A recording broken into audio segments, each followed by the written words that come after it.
প্রতিদিনই হামে বাড়ছে মৃত্যুর সংখ্যা, হাসপাতালে বাড়ছে শিশুদের চাপ। রাজধানী শিশু হাসপাতালে আছেন সহকর্মী নাহিদ প্রিন্স, যুক্ত হচ্ছে তার সাথে। নাহিদ, হাসপাতালে হামে আক্রান্ত শিশুদের চাপ কেমন দেখছেন? চিকিৎসকরা কি বলছেন?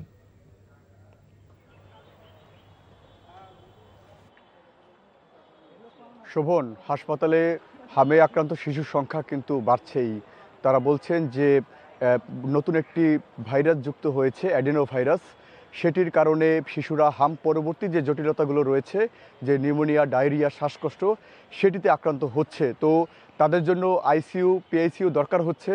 এখানে 12টি পিআইসিইউ বেড রয়েছে, তবে শিশুদের যে চাপ রয়েছে সেখানে এর সংখ্যা আরও বৃদ্ধি করলে হয়তো শিশুরা সহজেই পিআইসিইউ সাপোর্ট তারা পেতেন। তারা বলছেন যে পিআইসিইউ সাপোর্টের কারণেই মূলত শিশুরা মারা যাচ্ছে এই হাসপাতালে। কারণ এখানে গত 24 ঘন্টায় কিন্তু এক শিশু মারা গেছে। এছাড়া গত 3 মাসে সেই মৃত্যুর সংখ্যা কিন্তু 29 ছাড়িয়েছে। তো এই হাসপাতালে এখন 83 শিশু চিকিৎসা নিচ্ছে, যারা সবাই সিভিয়ার পর্যায়ে রয়েছে। ডাক্তাররা বলছেন যারা অপুষ্টিজনিত সমস্যাগুলোতে ভুগেছিলেন, যারা মায়ের দুধ ঠিকমতো পায়নি, যেসব শিশুরা, তারাই মূলত এই হাম পরবর্তী জটিলতায় আক্রান্ত হচ্ছে।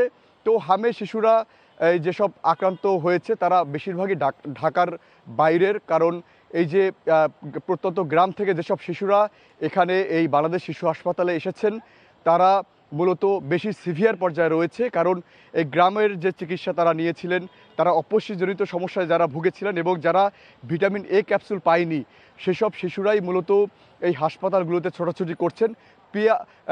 আইসিইউর জন্য মূলত এই ছোটাছুটি চলছে। কারণ ডাক্তাররা বলছেন যদি আইসিইউ সাপোর্ট আরও বাড়ানো যেত, শিশুরা নির্বিঘ্নে তারা চিকিৎসা সেবা নিশ্চিত করতে পারত। কারণ এখন কিন্তু শুধু হামেই যে আক্রান্ত হচ্ছে শিশুরা সেটি কিন্তু নয়, হামের পাশাপাশি আরও কয়েকটি ভাইরাসের ভ্যারিয়েন্ট কিন্তু চিকিৎসকরা পাচ্ছেন। তো চিকিৎসকরা বলছেন যে এই যে বর্তমানে টিকাদান কর্মসূচি চলছে, এই কারণে নতুন রোগীর সংখ্যা অনেকটাই কমে গেছে। তবে যারা হামে আক্রান্ত হয়েছিল তারা পুনরায় আবার সেই হামে আক্রান্ত হয়ে বা হাম জটিলতা নিয়ে এই হাসপাতালগুলোতে ভর্তি হচ্ছেন।